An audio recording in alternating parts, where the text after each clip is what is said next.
Eu nunca vou esquecer o que aconteceu naquele Natal. Eu só queria fazer uma surpresa, mostrar que, apesar de tudo, eu ainda tinha amor pela minha família. Passei semanas preparando o presente perfeito para minha mãe, algo simbólico, cheio de significado. Mas, diante de 20 convidados, ela jogou a caixa no chão e me chamou de ingrata, de lixo. O que ela não sabia é que dentro daquela caixa estava a chave de um carro novo, o presente que mudaria tudo. Naquele instante, percebi que o amor que eu tentava conquistar a vida toda nunca existiu, e foi ali, humilhada, que comecei a me reerguer. Hoje, quando olho para trás, percebo que foi a melhor coisa que me aconteceu. Olá, seja bem-vindo ao canal Histórias Surpreendentes, curta e se inscreva nesse canal, aproveite e ative as notificações. Comente aqui de qual cidade você está assistindo, vou adorar saber e deixar um coração no seu comentário. Naquela noite de Natal, diante de 20 pessoas que riam e brindavam na sala da casa onde cresci sendo tratada como um estorvo, minha mãe jogou no chão o presente que eu havia preparado para ela com tanto carinho. A caixa, envolta em papel vermelho e laço dourado, caiu com um estalo seco sobre o piso de porcelanato. E então, ela olhou para mim, com aquele mesmo olhar de desprezo que me acompanhou desde a infância, e disse com todas as letras: "Isso aqui é um lixo barato, Mariana. Você acha que eu sou mendiga para aceitar essas porcarias?" As risadas foram instantâneas. Algumas pessoas disfarçaram, outras se entreolharam constrangidas, mas minha irmã, Lara, gargalhou alto, segurando o braço do meu pai. Ele, por sua vez, apenas balançou a cabeça com aquele sorriso frio de quem se sente acima de tudo e de todos. Aquele gesto, aquelas palavras, foram a gota d'água que faltava. Por anos eu tentei agradá-los, ser a filha que eles pudessem se orgulhar.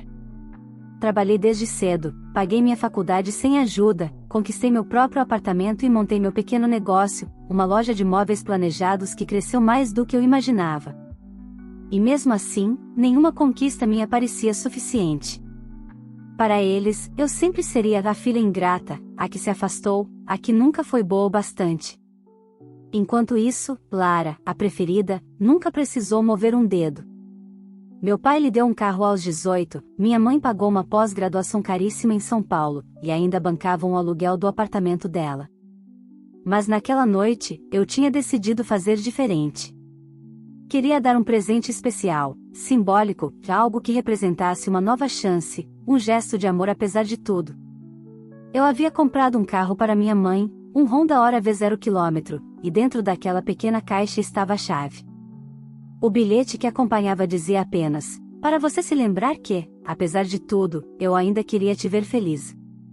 Mas ela nunca chegou a ler. Quando a caixa caiu, um dos convidados, o Sr. Paulo, amigo antigo da família, abaixou-se para pegá-la. "Dona Helena, acho que a senhora deixou cair", ele começou a dizer, mas ao abrir a tampa, ficou em silêncio. O queixo dele caiu. A chave brilhou sob a luz do lustre. Um murmúrio se espalhou pela sala. "Meu Deus", disse alguém. "É uma chave de carro." Minha mãe empalideceu. Meu pai engoliu seco. Lara, por um instante, pareceu perder o ar. Mas eu não disse nada. Peguei a chave das mãos de Paulo, coloquei de volta na caixa e respondi calmamente: "Pois é. Era o presente que eu ia entregar hoje." E, olhando diretamente para minha mãe, completei: "Mas agora, não vai mais ser necessário." Silêncio. Total. O tipo de silêncio que pesa. Senti meu coração acelerar, mas minha voz não tremeu. Peguei meu celular e, diante de todos, liguei para o gerente da concessionária. "Boa noite, Carlos. Aqui é a Mariana Figueira. Cancele a entrega do carro para amanhã." "Sim, aquele branco, para o endereço dos meus pais. Pode colocá-lo novamente à venda." Desliguei. Coloquei o telefone na bolsa e olhei para minha mãe. "Feliz Natal." Ela tentou dizer algo, mas nada saiu. Lara murmurou: "Você está louca", mas eu já não escutava. Dentro de mim, algo havia se rompido, e, ao mesmo tempo, algo havia nascido. Foi ali, diante de todos, que eu entendi que não devia mais provar nada a ninguém. Que a lealdade, quando não é recíproca, vira prisão. E foi também ali, entre olhares de choque e taças de champanhe paradas no ar, que decidi: meus pais e minha irmã iam aprender, da forma mais dolorosa possível, o preço de humilhar quem sempre os amou. Mas para você entender como tudo chegou a esse ponto, como o desprezo da minha família se transformou na faísca da minha virada, eu preciso voltar um pouco no tempo. Porque nenhuma ferida nasce do nada. Algumas são abertas lentamente, em silêncio, disfarçadas de cuidado, de risadas, de "é só brincadeira". E foi assim que eles me feriram durante anos, até o dia em que, finalmente, eu deixei de sangrar, e comecei a reagir. Crescer naquela casa era como viver em um campo minado, qualquer palavra errada podia explodir uma discussão, qualquer tentativa de carinho podia se transformar em motivo de deboche. Minha mãe, Helena, sempre foi o tipo de mulher que se importava mais com as aparências do que com sentimentos. Tudo nela girava em torno da imagem que os outros teriam da família. A família Figueira precisa manter o nome, ela dizia. O nome, sim. Mas o amor, esse nunca fez parte da equação. Meu pai, Roberto, era um homem frio, prático, dono de uma transportadora que cresceu nos anos 2000. Trabalhava muito, mas falava pouco, principalmente comigo. Quando falava, era para criticar. Você fala demais, Mariana. Você não tem jeito para negócios. Aprenda com a sua irmã, ela nasceu com visão. E a tal visão de Lara sempre foi enxergar nos outros uma oportunidade. Desde pequena, ela era tratada como uma pequena rainha. Tudo girava em torno dela, roupas caras, colégio particular, viagens, elogios. Eu, por outro lado, estudava em escola pública, pegava ônibus e ouvia que isso era para aprender a dar valor. Eu me lembro de um Natal em que tinha 10 anos. Fiz um desenho da família, com lápis de cor, e o coloquei em uma moldura improvisada feita de papelão. Entreguei para minha mãe sorrindo, orgulhosa. Ela olhou, sorriu de canto e disse: "Você é mesmo criativa, pena que isso não enche a barriga." Riram. Lara ganhou uma boneca importada, e eu aprendi a esconder meus presentes atrás das costas, para não me envergonhar. Aos 17, comecei a trabalhar em uma loja de móveis no centro da cidade. Era exaustivo, mas eu gostava. Aprendi sobre design, sobre vendas, sobre negociar com clientes. E, aos poucos, comecei a entender que eu não precisava de aprovação de ninguém, só de mim mesma. Enquanto Lara gastava mesadas em roupas e festas, eu guardava cada centavo. Com 23 anos, comprei meu primeiro carro, um usado, mas meu. Quando contei em casa, esperava ao menos um parabéns. Minha mãe olhou pela janela e disse: "Um carro popular?" Devia ter esperado um pouco mais, pedido ajuda ao seu pai. Isso é feio para mulher. Meu pai apenas completou: "Um carro desses não é confiável." Lara riu. "Tomara que não quebre no meio da rua, mana." Aquele foi o dia em que percebi que não havia espaço para o meu orgulho naquele lar. O sucesso de Lara era celebrado como vitória da família. O meu, tratado como algo inconveniente. Ainda assim, segui em frente. Abri minha própria loja de móveis planejados aos 29 anos. Comecei pequena, com 2 funcionárias, mas a dedicação foi tanta que, em poucos anos, abri 2 filiais. Trabalhei em silêncio, sem me exibir, sem depender deles. Até o dia em que minha loja apareceu em uma reportagem local como exemplo de sucesso feminino no empreendedorismo. Foi assim que minha mãe voltou a me ligar depois de meses de silêncio. "Vi sua entrevista na TV, você ficou até bonita." Bonita? Nenhum parabéns, nenhum me orgulho de você. Apenas uma frase seca, como se a conquista me tornasse útil novamente para o status da família. Depois disso, vieram os convites, almoços de domingo, jantares em datas comemorativas, e, por fim, o fatídico convite para o Natal. "Queremos reunir a família toda, como antigamente", disse minha mãe, com a voz melosa demais para ser sincera. Eu soube na hora que não era sobre amor, mas sobre conveniência. Eles queriam mostrar a filha de sucesso aos amigos. Mesmo assim, aceitei. Não por eles, mas por mim. Eu queria encerrar aquele ciclo, mostrar que o que eles destruíram com desprezo, eu havia reconstruído com coragem. Mas naquela noite, enquanto eu via a árvore enfeitada com o mesmo brilho falso de sempre, percebi que os anos não mudaram nada. As taças, as risadas, as conversas sobre negócios e aparências, tudo era o mesmo teatro de sempre. E ainda assim, eu acreditei que talvez o amor fosse possível. Que talvez, só talvez, um presente sincero pudesse quebrar aquele muro. Mal sabia eu que aquele gesto seria o último. Porque às vezes, o perdão não cura. Às vezes, ele apenas expõe quem realmente nunca mereceu ser perdoado. A casa dos meus pais estava impecável naquela noite de Natal. O cheiro de peru assado se misturava ao perfume caro da minha mãe, e as luzes piscavam com precisão quase teatral. Helena tinha contratado uma decoradora e um buffet completo, como sempre fazia, para impressionar os convidados. Nada ali era espontâneo, nem os abraços. Tudo era ensaiado, e eu, como sempre, a figurante que eles toleravam apenas porque agora dava status à família. Quando cheguei, minha mãe veio até mim com aquele sorriso falso.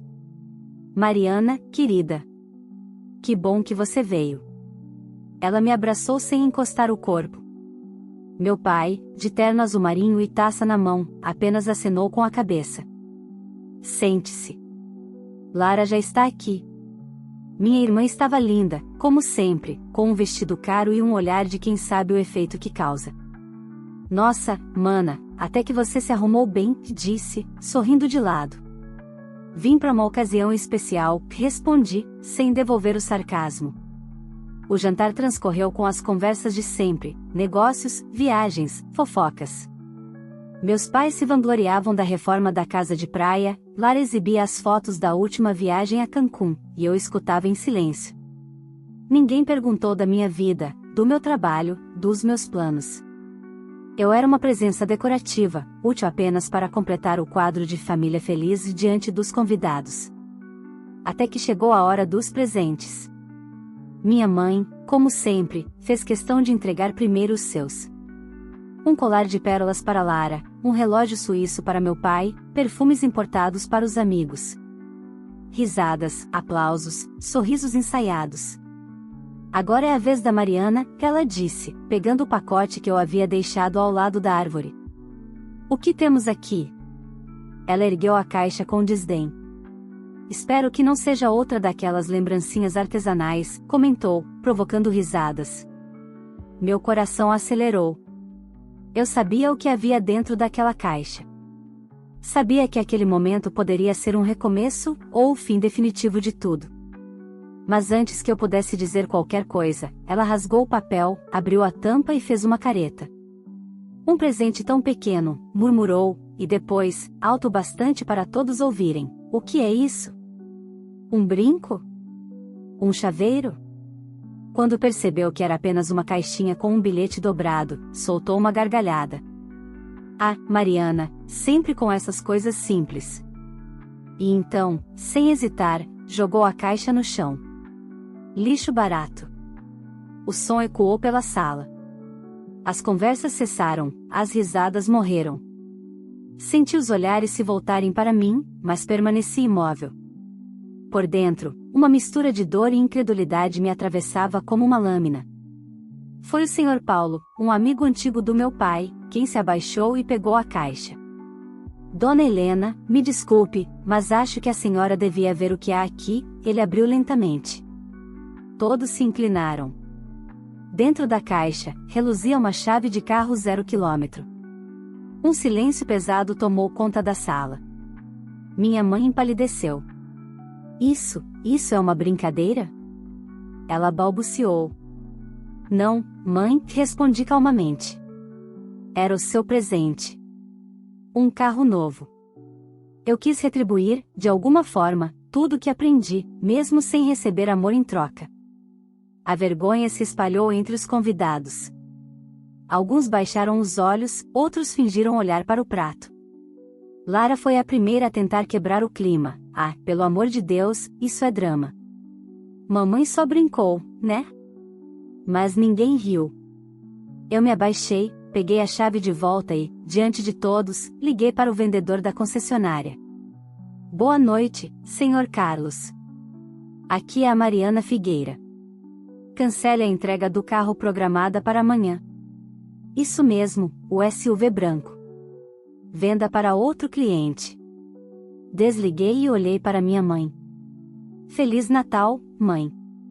Espero que o seu novo colar te leve mais longe do que um carro conseguiria. Ela não respondeu. O constrangimento tomou conta da mesa. O som do garfo caindo de alguém foi o único ruído. Lara tentou rir, mas a voz falhou. Você enlouqueceu. Não, Lara, respondi. Eu só acordei. Peguei minha bolsa, caminhei até a porta e virei-me pela última vez. A partir de hoje, vocês estão por conta própria. Nenhum favor, nenhum centavo, nenhum fingimento. Fiz uma pausa. O que me resta de vocês é apenas o sobrenome, e isso eu posso mudar. Saí sem olhar para trás. A rua estava silenciosa, o ar frio de dezembro me cortava o rosto, mas eu me sentia leve. Pela primeira vez, leve. Naquela noite, entendi que o amor não se mendiga, se impõe por respeito. E o respeito, quando é arrancado, pode se tornar a arma mais poderosa de todas. O que eles não sabiam era que aquele telefonema foi só o primeiro. A vingança ainda nem tinha começado. No dia seguinte ao jantar, o silêncio tomou conta da casa dos meus pais. Nenhum dos convidados ousou comentar o que havia acontecido durante a ceia. Mas o que as pessoas não dizem, as redes sociais dizem. Em poucas horas, as fotos e vídeos da noite se espalharam. Alguém havia filmado o exato momento em que minha mãe jogava o presente no chão, seguida do instante em que o Sr. Paulo revelava a chave do carro. No vídeo, minha avó saía serena, fria, enquanto eu cancelava a entrega do veículo. A partir de hoje, vocês estão por conta própria. Bastaram essas palavras para o vídeo viralizar. Centenas de comentários começaram a pipocar. Que mulher humilhante. Ela mereceu. Mariana, você é um exemplo de dignidade. Minha mãe, que vivia de aparências, viu seu império de vaidade começar a ruir. As amigas começaram a se afastar, os convites para eventos sumiram, e as mensagens de bom dia, amiga linda nos grupos foram substituídas por silêncio. Meu pai, que sempre prezou pela reputação da família nos círculos empresariais, começou a receber olhares atravessados e piadas veladas. Em menos de uma semana, o sobrenome Figueira, antes símbolo de status, se tornou sinônimo de vergonha. Lara, por sua vez, tentou fingir que nada havia acontecido. Postou uma foto sorrindo com a legenda: família é tudo. Os comentários, porém, não perdoaram. A família que joga presentes no chão? A irmã da ingrata? Sem noção. Em poucos dias, ela trancou o perfil. Eu não comemorei. Eu apenas observei. Era curioso ver como o que eles mais valorizavam, a aparência, se tornava exatamente o que os destruía. Na segunda-feira, voltei à rotina da loja. Meus funcionários me receberam com olhares diferentes, misto de respeito e orgulho. Uma das vendedoras, Luciana, disse baixinho: sabe, Dona Mariana, a senhora fez o que muita gente sonha, se impor. Sorri, mas dentro de mim havia um vazio. Não era prazer o que eu sentia. Era libertação misturada com luto, o luto por uma família que eu finalmente aceitava ter perdido. Naquela mesma tarde, recebi uma ligação inesperada. Mariana? É o Paulo. Senhor Paulo? O amigo do meu pai? Sim, minha filha. Eu queria pedir desculpas por ontem. Sua mãe passou dos limites. O senhor não tem culpa. Eu sei, mas queria que soubesse que aquela cena abriu os olhos de muita gente. Todos vimos o quanto você foi digna. Agradeci. E, pela primeira vez, ouvi de alguém ligado à minha família algo que soava como justiça. Nos dias seguintes, comecei a agir. Sem pressa, sem ódio. Meu pai ainda era sócio majoritário da transportadora que herdara do avô, mas a empresa dependia de contratos com construtoras, e quem fornecia o mobiliário corporativo para muitas delas era justamente a minha loja. Decidi que não renovaria os acordos intermediados pela transportadora Figueira. Negócios e família não se misturam, respondi friamente ao gerente que tentou insistir. Em pouco tempo, a empresa começou a perder receita. Meu pai não entendeu o motivo imediato. Só descobriu quando recebeu a notificação de cancelamento das parcerias. Dizem que ele ficou furioso. Tentou me ligar. Eu não atendi. Minha mãe também tentou. Mandou mensagem: "Você já provou seu ponto. Podemos conversar?" Apaguei sem responder. Não era sobre vingança. Era sobre dignidade. Enquanto eles se afundavam no próprio orgulho, eu crescia. Em fevereiro, fechei um contrato com uma rede de hotéis que me colocou entre as 10 maiores fornecedoras de móveis planejados do estado. A ironia era que parte dos lucros dessa parceria vinha da queda da transportadora do meu pai. Um amigo dele, empresário do ramo, me procurou para elogiar meu profissionalismo. "Você herdou a inteligência, mas não o ego." Ele disse sorrindo. "Eu não herdei nada, Sr. Arnaldo. Eu construí." A cada vitória, uma lembrança do passado voltava. As humilhações, as comparações, as palavras cortantes. "Você fala demais, Mariana. Não tem o brilho da sua irmã. Ninguém vai te levar a sério." Todas ecoavam dentro de mim, mas agora perdiam força. Lara, desesperada por atenção, tentou se aproximar. "Mana, a mãe está mal. As pessoas estão evitando a gente. Você podia ajudar a limpar nossa imagem. A mesma imagem que vocês destruíram." "A gente exagerou, eu sei, mas não era pra tanto." "Era exatamente pra tanto." Respondi. "Vocês sempre acharam que eu era um adereço da família. Esqueceram que adereços também cortam quando se quebram." Ela chorou. "Eu não. A culpa nunca foi minha por ter sido rejeitada. Foi deles por nunca terem sabido amar." Naquele dia, pela primeira vez, percebi algo que me surpreendeu: eu não sentia raiva. Sentia paz. Porque o verdadeiro poder não está em destruir o outro, está em não precisar mais dele para se sentir inteira. E foi justamente essa paz que os consumiu mais do que qualquer vingança. Mas o destino ainda tinha uma última volta para dar, e, quando deu, mostrou que às vezes a justiça vem disfarçada de coincidência. As semanas que se seguiram transformaram o nome Figueira em sinônimo de decadência. O que começou como um escândalo de Natal virou um colapso público. Os antigos amigos dos meus pais se afastaram, os contratos da transportadora começaram a evaporar, e as fofocas tomaram conta dos jantares da elite local. Helena perdeu o controle. Roberto está com a empresa à beira da falência. Aquela filha que eles desprezavam é quem está prosperando. Eram frases que chegavam até mim pelos corredores da cidade como ecos de uma ironia poética. Meu pai, que tanto se orgulhava de ser o exemplo de empresário sólido, passou a depender de empréstimos. O nome dele, antes motivo de reverência, virou sinônimo de desconfiança entre fornecedores. As portas que ele sempre manteve abertas começaram a se fechar uma a uma. Minha mãe, por sua vez, tornou-se prisioneira da própria vaidade. As amigas sumiram, os convites desapareceram, e até as vizinhas passaram a evitá-la. Dona Helena, que vergonha aquele vídeo. Ouvi dizer que alguém comentou na padaria. Ela parou de sair de casa. E, segundo Lara, passou a culpar todo mundo, menos a si mesma. Foi você quem destruiu a nossa família. Ela teria gritado com minha irmã em uma das discussões. Você devia ter defendido sua mãe. Eu? Foi você quem jogou o presente no chão. Respondeu Lara, pela primeira vez se rebelando. Eu não participei de nenhuma dessas brigas. Assistia de longe, em silêncio. Era como observar um castelo que desmorona pedra por pedra, até restar apenas o pó. Nessa época, recebi uma proposta de parceria com uma incorporadora nacional que ampliaria meu negócio para fora do estado. Era tudo o que eu sempre sonhei, e ironicamente, um dos concorrentes diretos era justamente o principal cliente da transportadora do meu pai. Na reunião, o diretor foi direto: Mariana, o que a gente precisa é de alguém confiável, e você tem uma reputação impecável. A palavra ecoou na minha cabeça: impecável.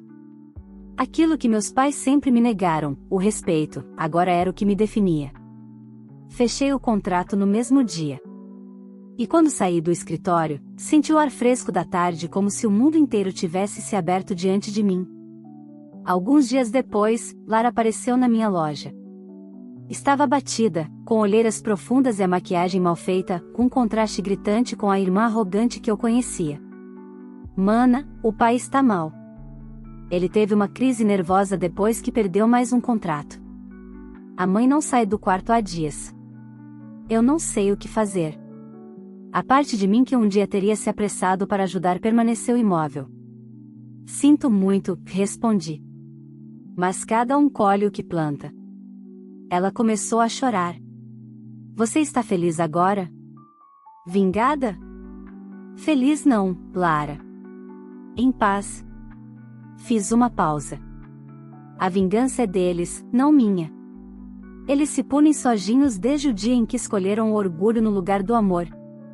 Ela ficou alguns segundos me olhando, talvez esperando um gesto de compaixão.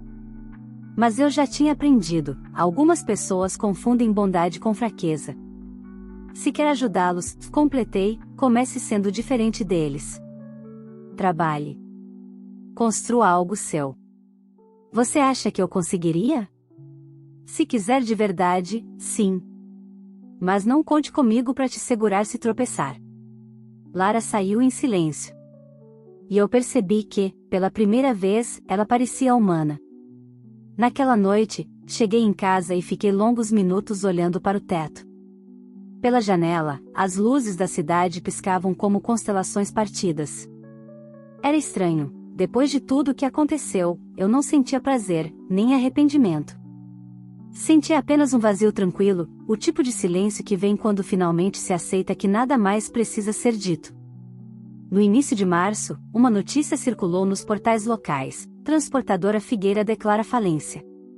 Vi a manchete e apenas fechei o notebook. Não houve comemoração, nem brindes. Apenas uma sensação de encerramento. Naquela mesma semana, encontrei o Sr. Paulo novamente. Mariana, eu preciso te dizer, sua mãe me procurou. Disse que queria te ver. E o senhor acha que eu deveria ir? Acho que, às vezes, o perdão liberta mais quem o concede do que quem o recebe. Sorri, mas não dei resposta. 2 dias depois, recebi uma carta. Escrita à mão, com a caligrafia que eu reconheceria mesmo de olhos fechados. Era curta: Mariana, nada que eu diga apaga o que fiz. Só agora entendo o quanto o orgulho nos destruiu. Se um dia puder me perdoar, estarei aqui. Mamãe. Li e fiquei em silêncio. Depois, dobrei o papel e o guardei na gaveta. Eu não queria ódio, mas também não queria retorno. Algumas pontes, quando queimadas, iluminam o caminho para longe. E foi assim que segui. Crescendo, respirando, livre. Mas o destino, mais uma vez, tinha algo guardado, o desfecho final da história, o ponto exato em que a ferida deixaria de existir e daria lugar à certeza de que eu não devia mais nada a ninguém. Os meses seguintes passaram como um vendaval silencioso. Quando dei por mim, o inverno já havia chegado, e com ele uma estranha sensação de calma. Eu continuava trabalhando, viajando, conhecendo novas pessoas e fortalecendo minha empresa. O nome Mariana Figueira deixará de ser apenas o de uma empresária bem-sucedida, tornará-se sinônimo de superação. Certo dia, recebi a visita de um repórter que queria fazer uma matéria sobre mulheres que se reergueram sozinhas. Ele perguntou: "O que te fez vencer?" Demorei a responder. Pensei em tudo que vivi, em cada ofensa engolida, em cada lágrima que derramei escondida. Então, disse, eu só parei de tentar provar meu valor para quem nunca quis me enxergar. Ele sorriu, mas eu sabia que aquela frase carregava mais dor do que ele podia imaginar. No fundo, parte de mim ainda pensava na carta da minha mãe. Ela não mandou outra, e eu nunca respondi. Fiquei sabendo, por conhecidos, que ela e meu pai haviam se mudado para uma cidade menor, vendendo o que restava do patrimônio. Viveram ali discretamente, longe dos holofotes que tanto amavam. Lara, por sua vez, começou a trabalhar em uma loja de roupas. Mandei discretamente meu gerente descobrir se era verdade, Vera. Ela estava tentando recomeçar, e isso me bastava. Uma tarde de julho, recebi uma ligação inesperada. Mariana? Aqui é o Sr. Paulo. Eu sei que você não gosta de falar sobre sua família, mas sua mãe está internada. Fiquei em silêncio por longos segundos. Ela está mal? Sim. Quer te ver. Demorei um dia inteiro para decidir se iria. À noite, olhei para o espelho e vi o reflexo de uma mulher que aprendeu a ser forte demais para fugir daquilo que teme. Então fui. Quando entrei no quarto, o tempo pareceu parar. Helena estava deitada, mais magra, com o cabelo grisalho e os olhos perdidos entre arrependimento e saudade. Mariana, sussurrou, com voz fraca. Oi, mãe. Eu pensei que você não viria. Eu também pensei. Ela tentou sorrir, mas as lágrimas vieram antes. Eu fui uma péssima mãe. A pior possível. Eu só queria que você me perdoasse. Sentei ao lado dela, sem tocá-la. Mãe, eu não vim para discutir o passado. Vim para te desejar paz. O perdão, talvez não do jeito que você espera, mas ele existe. Eu só não quero mais carregar nada disso. Ela chorou baixinho. Você sempre foi mais forte do que eu imaginei. Eu só aprendi com a dor. Ficamos em silêncio por alguns minutos. Depois, me levantei. Cuide-se. Disse antes de sair. Ela apenas concordou, sem força para responder. Quando fechei a porta, senti que algo se encerrava dentro de mim. Não era raiva. Não era amor. Era libertação. Nos meses seguintes, ela faleceu. Fui avisada, mas não fui ao velório. Enviei flores brancas, simples, elegantes, anônimas. Era meu adeus. Com o tempo, percebi que a vida não me devia desculpas, nem reparações. Tudo o que eu precisava estava comigo, minha independência, minha paz, meu respeito. Em novembro, fui convidada para dar uma palestra sobre resiliência e liderança feminina. No auditório, diante de centenas de pessoas, contei parte da minha história, sem nomes, sem mágoas, apenas verdades. No fim, alguém me perguntou se eu voltaria a falar com minha família se pudesse. Respirei fundo e respondi: às vezes, o amor precisa morrer pra gente aprender a se amar de verdade. Eu não perdi uma família. Eu me encontrei.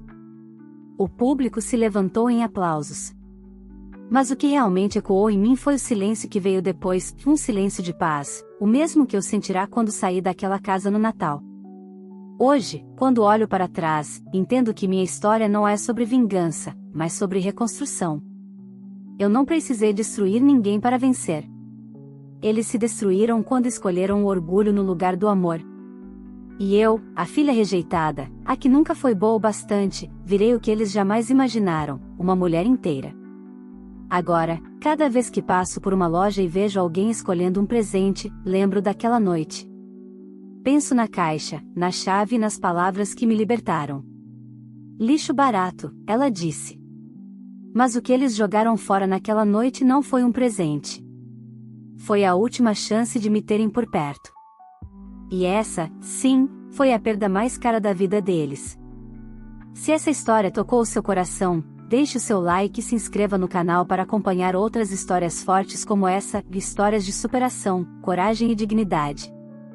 Você teria feito o mesmo que a filha fez? Teria coragem de se impor diante de uma família que sempre te desprezou?